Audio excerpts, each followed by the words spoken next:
Bismillahirrahmanirrahim. Assalamualaikum warahmatullahi wabarakatuh. Alhamdulillah, alhamdulillahilladzi ja'ala al-ilma taharatan lin-nufus wa nuran lil-basair wa hadiyan ilal jannah. Asyhadu an la ilaha illallah wahdahu la syarika lah wa asyhadu anna Muhammadan abduhu wa rasuluhu shadidul burhan.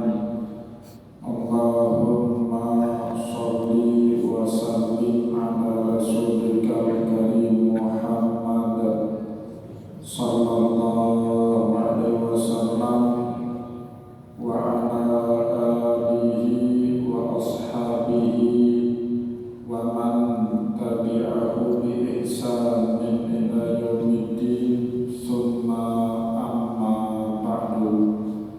Puji dan syukur senantiasa dan tidak pernah bosan-bosannya kita panjatkan kehadiran Sang Maha Pencipta Allah Subhanahu wa Ta'ala, yang mana dengan limpahan karunia-Nya, rahmat-Nya, hidayah-Nya, serta anugerah-Nya kepada kita semua, kita kembali masih diberi kesempatan, kesehatan, dan usia panjang oleh Allah untuk sama-sama dan senantiasa mengabdikan diri kita di jalan-Nya dengan menjalankan segala perintah-Nya dan menjauhi semua larangan-Nya.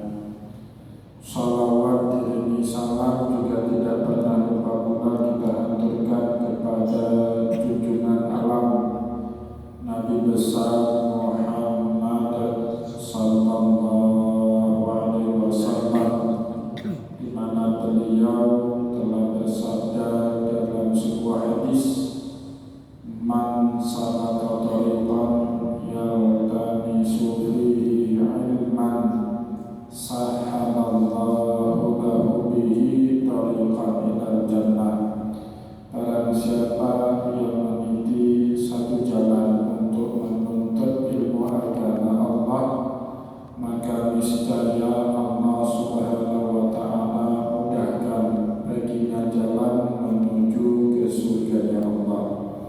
Bapak Ibu kaum muslimin dan muslimat, jamaah sholat maghrib dan juga isya yang dimuliakan oleh Allah, sebelum kita kembali memulai pengajian tasawuf rutin kita setiap malam Sabtu, izinkanlah saya terlebih dahulu memanfaatkan momentum halal bihalal atau momentum di bulan Syawal untuk mengucapkan kepada Bapak Ibu semua doa yang sering diucapkan dulu oleh Rasulullah kepada para sahabatnya, minal aizin wal faizin taqabbalallahu minna wa minkum sholihal a'mal wa kullu amin wa antum bi khairin. Moga-moga Allah Subhanahu wa Ta'ala berkenan menerima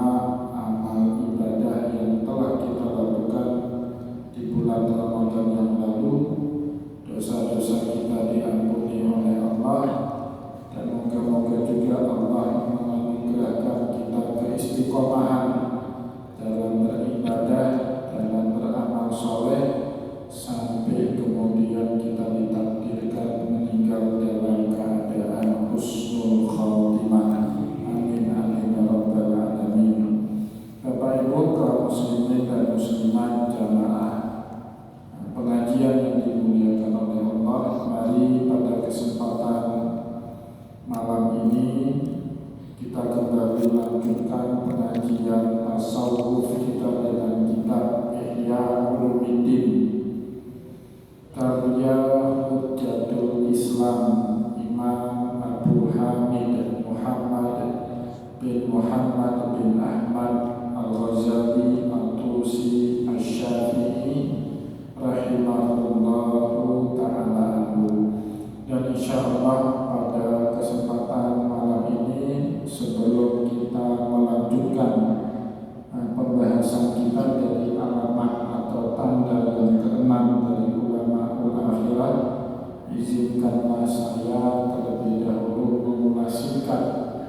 pembahasan terakhir yang telah kita sampaikan pada pertemuan di akhir bulan Ramadan yang lalu, di mana dalam penutup alamat Ulama'ul Akhirah yang kelima, Imam Al-Ghazali menjelaskan kepada kita bahwa jalan dalam ilmu tasawuf itu tidaklah semudah saat kita mengamalkan Islam dengan syariat.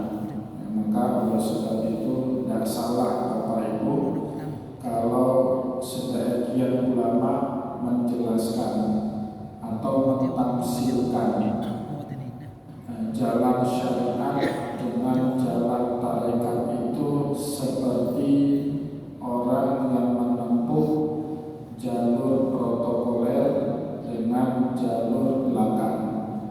Bapak Ibu yang dimuliakan oleh Allah, kita kemana-mana lebih enak kita melewati jalan umum, jalan protokoler. Walaupun di situ banyak polisi, banyak aturan, tetapi rambu-rambunya jelas. Kita tidak akan tersesat, tidak akan sampai ketemu dengan jalan buntu. Tapi saat kita menggeluti ilmu spiritual, ilmu tasawuf, jalannya itu seperti jalan pintas, jalan yang berliku, yang kadang-kadang sempit dan bahkan buntu. Maka oleh sebab itulah tidak dianjurkan kita belajar ilmu tasawuf kecuali di bawah bimbingan seorang mursyid atau seorang guru.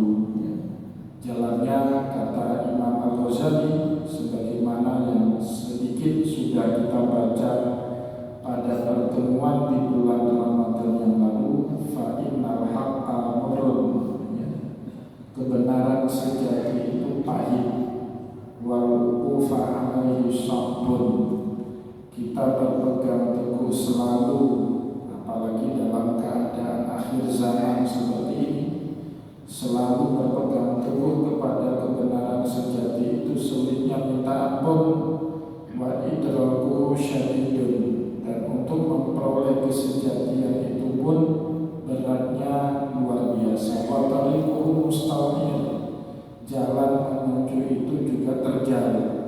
Wala siyama ma'rifatu sifatil qalbi wa tadbirihi anil akhlaqil mazmumah.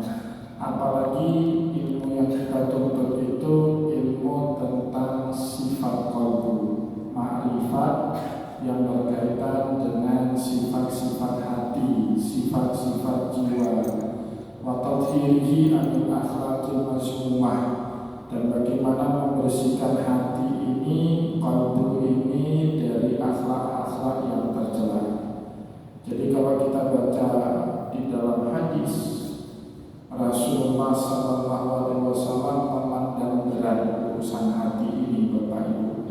Urusan ilmu, urusan akal itu asal punya kemauan, insya Allah ada jalan. Orang bodoh kalau dia terus mau belajar lama-lama jadi pintar. Tapi Rasulullah memandang urusan hati ini tidaklah semudah urusan kemampuan akal dalam mencerna pengetahuan.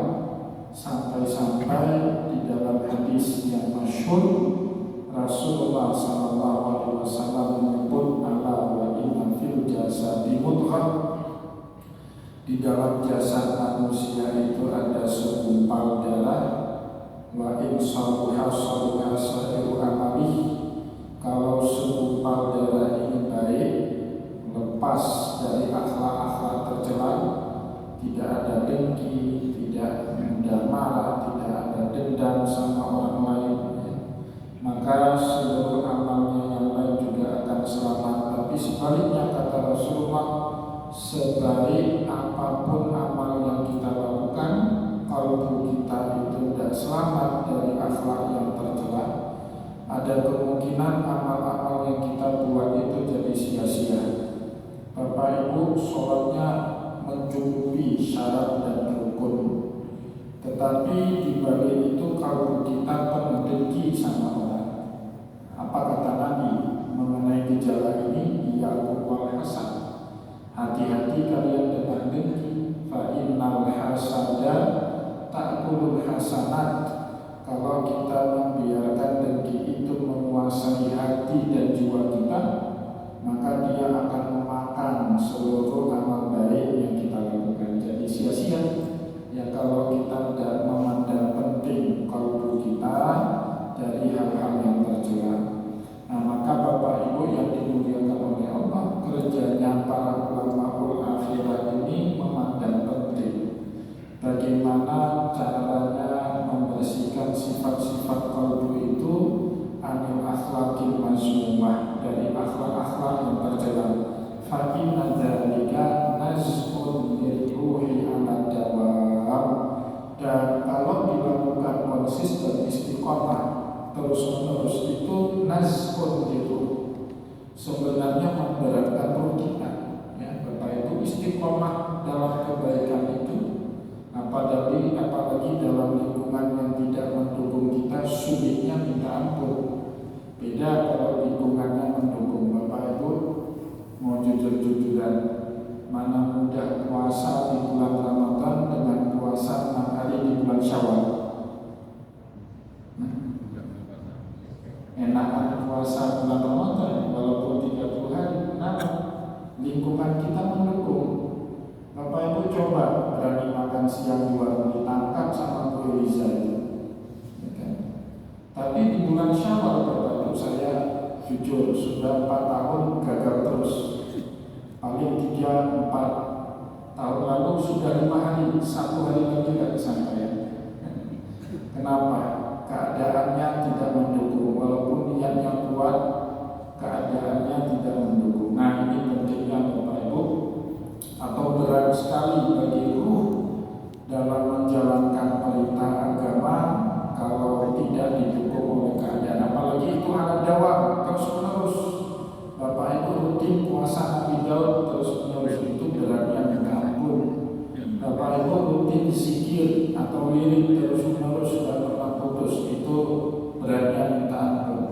Bapak Ibu berazam pada diri sendiri 24 karat tiap hari baca Al-Quran 100 atau 1 juz, tidak pernah putus, itu beratnya minta ampun. Maka sebab itulah di dalam hadis Rasulullah SAW menyebut ahabul a'mali indallahi adwamuha wa in qalla.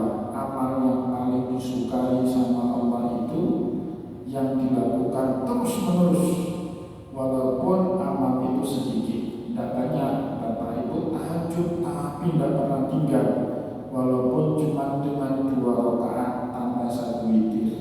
Baik sekali daripada Bapak Ibu kadang-kadang sholat tahajudnya 10 rakaat, 1 bulan berikutnya gak tahajud sama sekali, tidak ada manfaat, gak punya bekas.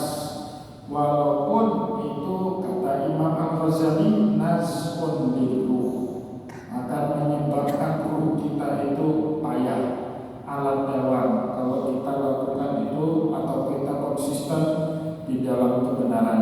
Wasahibuhu yunazzalu manzilata syaribid dawa. Orang yang melakukan kebaikan secara terus-menerus ini persis sama seperti orang yang minum obat, yasbiru ala mararatihi raja'a bisyafa'ah. Dia bersabar terhadap pahitnya obat karena tahu di balik obat yang pahit itu ada kesembuhan yang diharapkan. Begitu juga Bapak Ibu, apa yang kita harapkan dengan ibadah istiqomah terus-menerus itu? Kalau kata Allah dalam Al-Quran, wa tarjuna minallahi ma la yarjun.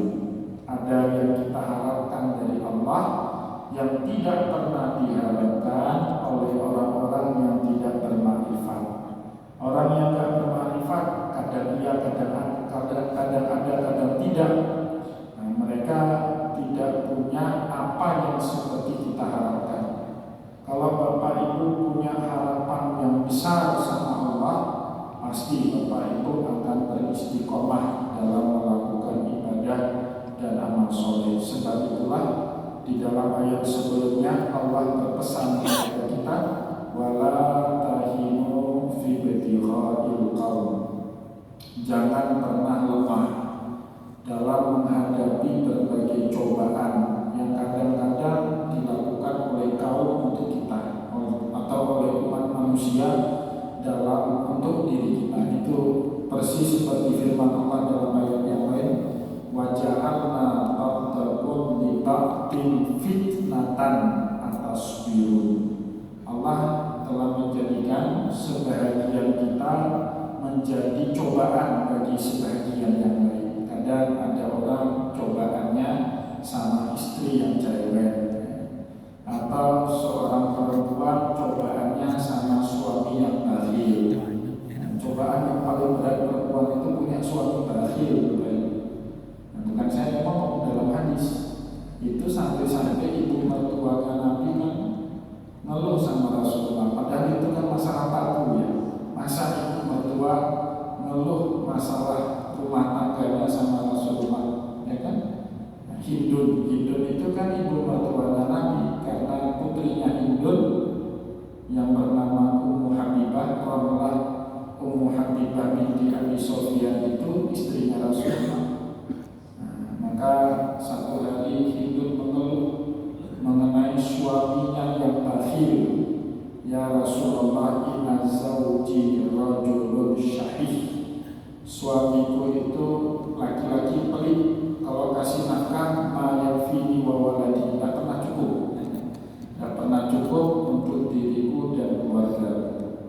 Apa kata Nabi? Khuzi ma yakfiki wa waladaki bil ma'ruf. Ambil harta suamimu untuk mencukupi nafkahmu dan anak-anakmu dengan cara yang ma'ruf.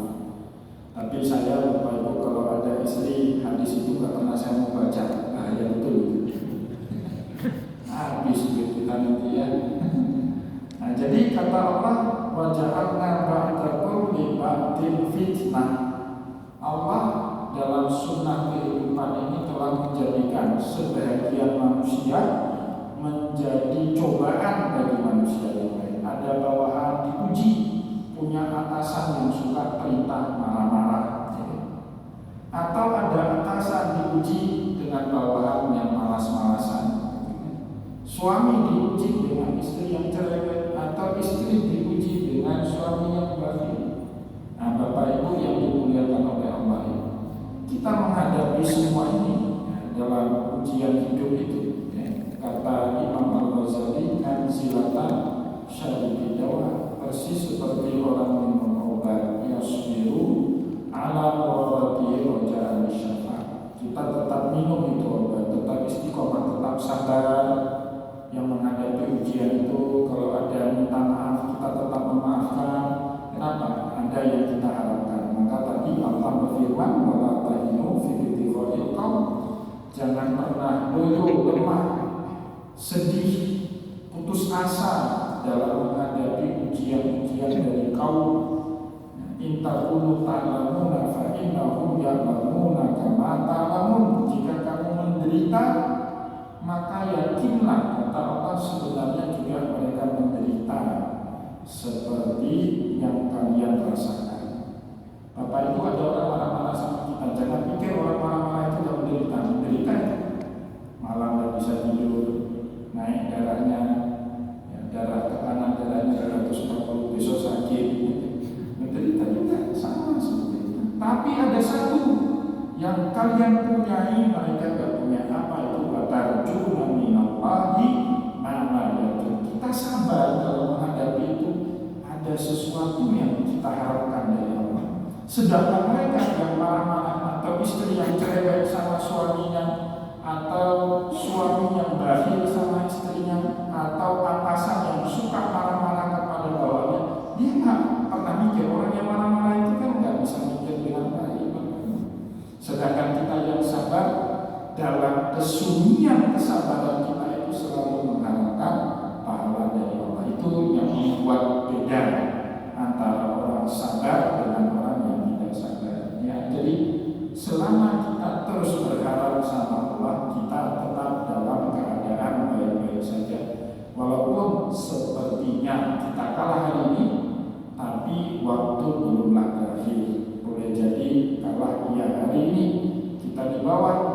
besok siapa tahu Allah menganugerahkan kita yang lebih baik, buah dari kesabaran yang kita lakukan. Wa inazzalu manzilatan man ja'ala muddatal umri sawmahu. Sama juga seperti orang yang menjadikan seumur hidupnya puasa, fahuwa yuqasi syada'ida liyakuna fitruhu indal maut. Orang yang puasa sepanjang masa itu Bapak Ibu beratnya minta ampun. Kata Imam Al-Ghazali, fahuwa yuqasi syada'ida. Dia merasakan kepayahan menahun karena berpuasa, walaupun dalam syariat puasa tiap hari tiap tahun itu kan dilarang, tidak boleh. Paling kuat itu dalam syariat kita difasilitasi dengan puasa dan Daud. Lepas itu tidak ada. Ini tamsilan yang diberikan oleh Imam Al-Ghazali. Dia pun fitruhu indal maut, baru dia buka puasa pada saat menjelang mati. Nah, itu kan beratnya luar biasa, tantangannya itu berat sekali. Tapi tentu setiap yang berat ada pahala yang besar di sisi Allah. Bapak Ibu nggak mungkin sama antara orang yang ibadahnya asal-asalan dengan orang yang bersungguh-sungguh dalam ibadahnya. Itu pasti penilaian Allah berbeda. Wa mata tukassiru rabbatu fi misli hadza tariknya. Kapan banyak orang yang suka menempuh jalan seperti ini, ya? Nggak ada, kecuali kalau memang punya kesadaran spiritual yang tinggi, tahu suatu hari kita akan kembali kepada Allah. Nah, maka dengan kesadaran itulah membuat dia terbuka mau belajar, mau mengamalkan ilmu yang telah dia pelajari. Nah, ini kemudian Imam Al-Ghazali memberikan contoh walidhalika qila innahu kana fil Basrah. Oleh sebab itu ahli sejarah mengatakan dulu di negeri Basrah mi'atun wa ishruna mutakalliman fil waqti wa tadhkir. Ada sekitar 120 orang yang ahli memberikan nasihat atau mengingatkan umat. Banyak untuk ukuran populasi di zaman itu. Dan dari dulu Bapak Ibu, Basrah itu terkenal dengan kota yang melahirkan banyak ulama. Basrah itu selatannya Irak sekarang. Kalau Bapak Ibu lihat peta Irak, dekat betul berbatasan dengan Teluk Persia. Itu ada dua kota kuno bersebelahan, Kufah dan Basrah. Kufah dan Basrah itu maju Bapak Ibu saat Imam Ali bin Abi Thalib beliau naik menjabat khalifah. Beliau mengambil satu keputusan politik, memindahkan ibu kota umat Islam dari Jakarta ke IKN atau dari Madinah Al-Munawwarah menuju ke Kufah. Di zaman itu ibu kotanya Kufah. Imam Ali ini kan ilmuwan, orang alim Bapak Ibu, dan itu diakui sama Nabi, bukan diakui oleh orang Syiah, tapi diakui oleh Nabi. Dalam hadis yang populer itu Rasulullah menyebut ana madinatul ilmi wa aliyul babu. Saya ini kotanya ilmu pengetahuan, dan pintu gerbang masuk ke kota itu adalah Ali bin Abi Thalib. Nah, sebab itulah saat Imam Ali pindah ke Kufah, murid-muridnya beliau yang pintar-pintar ini pada pindah juga ke Kufah. Tapi belakangan karena Kufah sering tidak stabil, namanya ibu kota, kan politiknya lebih kuat. Di mana-mana ibu kota itu jarang bisa menjadi kota pendidikan kayak Indonesia.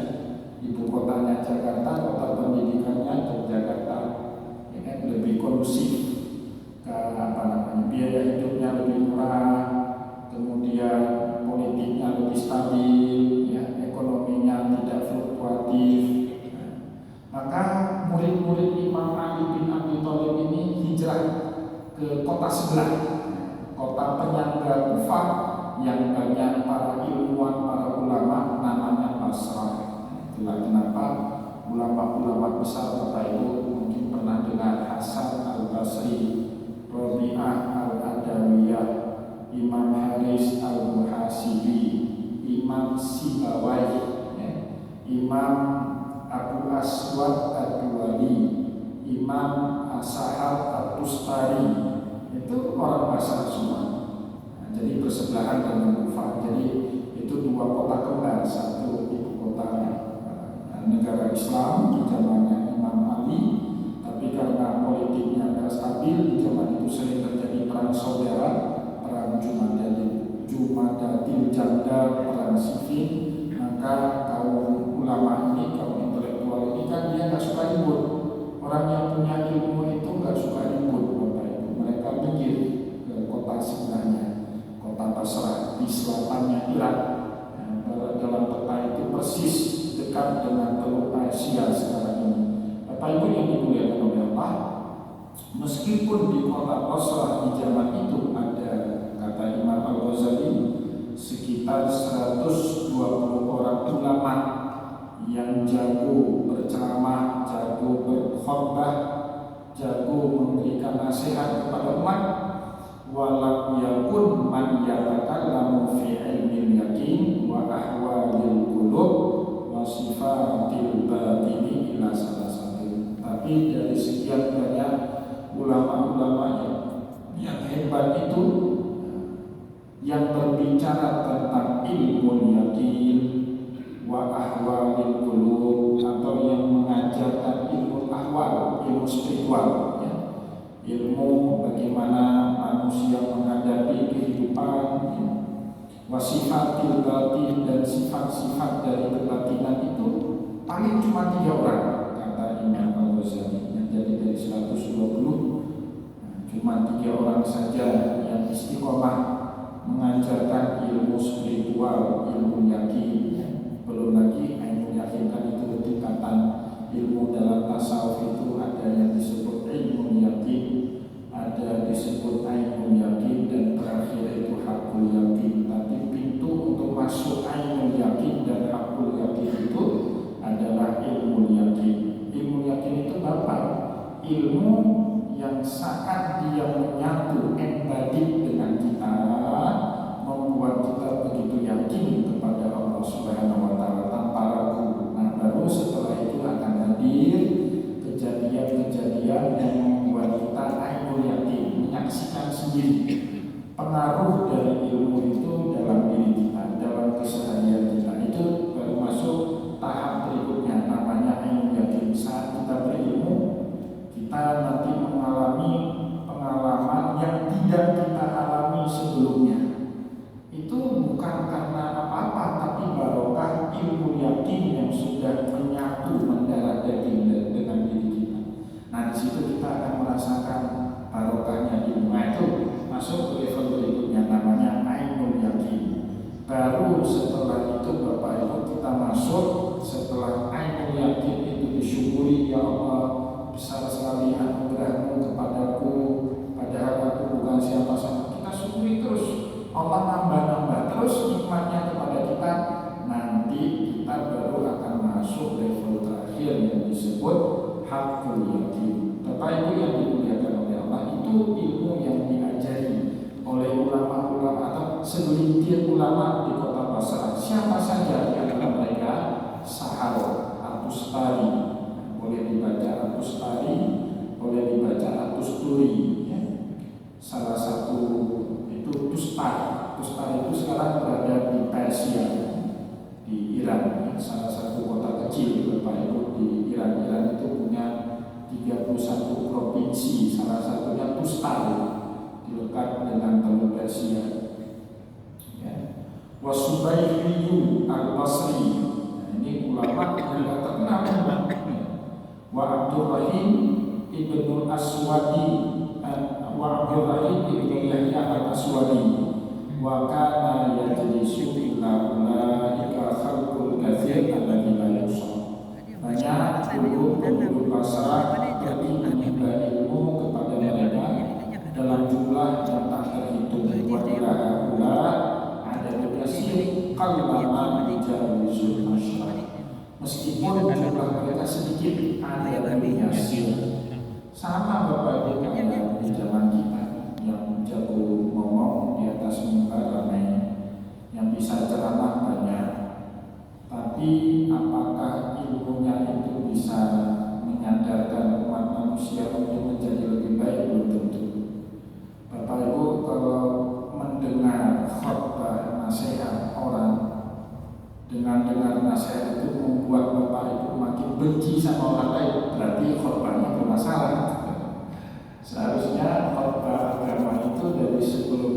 marah sama orang menjadi hilang marah kita sama orang itu.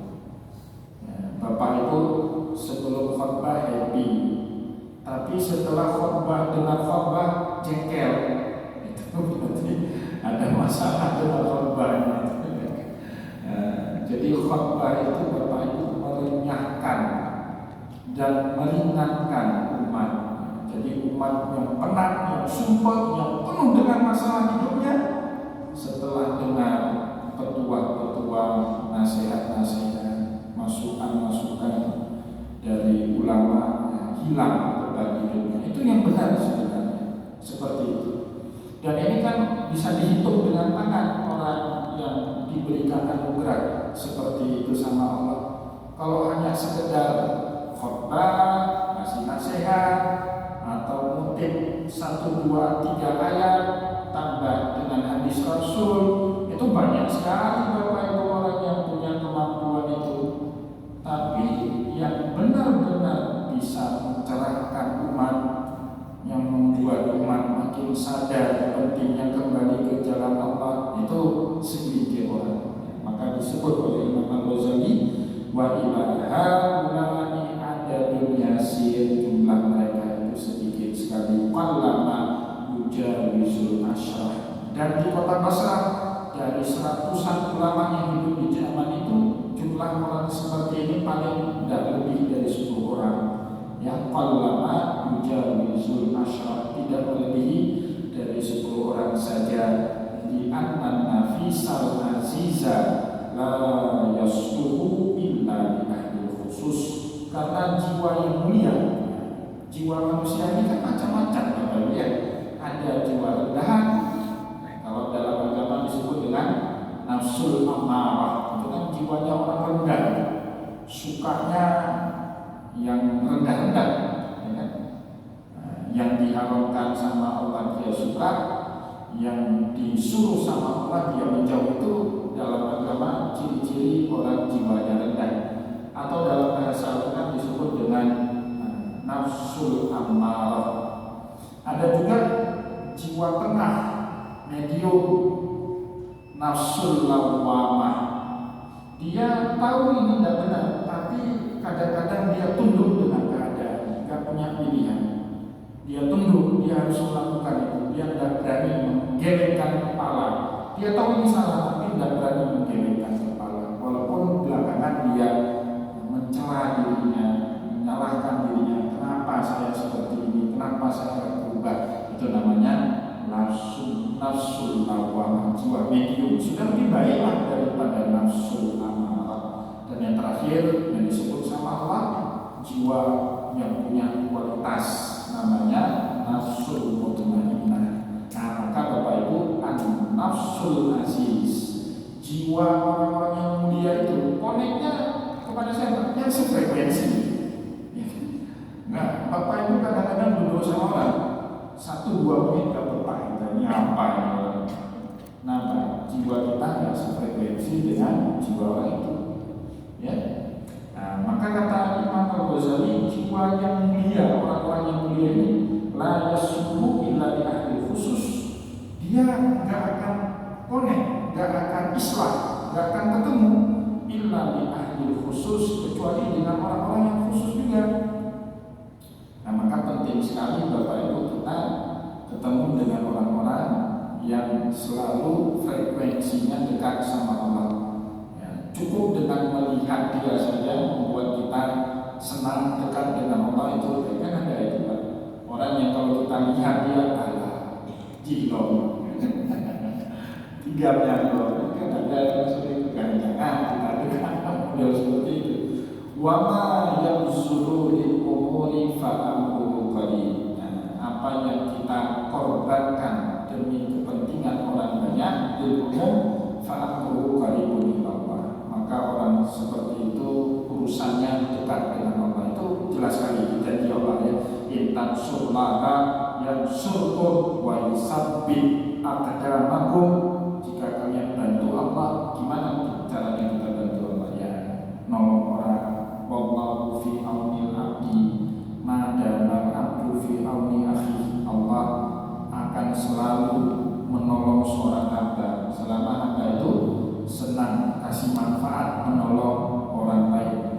Wa haqqun alaina nasrul mu'minin, sudah menjadi janji kami kata Allah untuk selalu menolong orang-orang mukmin yang baik, yang orang-orang mukmin yang punya dampak, bukan hanya soleh sendiri. Nah, ini yang disebut wala yabzalul umum, pengorbanan seseorang untuk kepentingan orang banyak. Fa'amru qalibun minallah, itu orang urusannya dekat dengan Allah Subhanahu wa taala.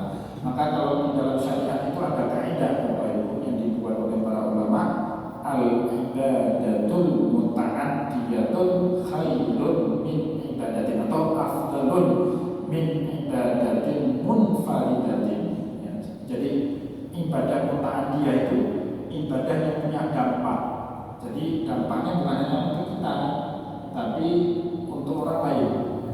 Maka kadang-kadang para ulama itu kan diskusi, apa sih sebenarnya khilaful zikir yang disebut oleh Nabi. Siapapun yang datang khilaful zikir itu ke halaqah-halaqah zikir, itu dia diampuni dosa-dosanya sama Allah. Ada ulama bilang itu kan majelis latih, majelis wirid.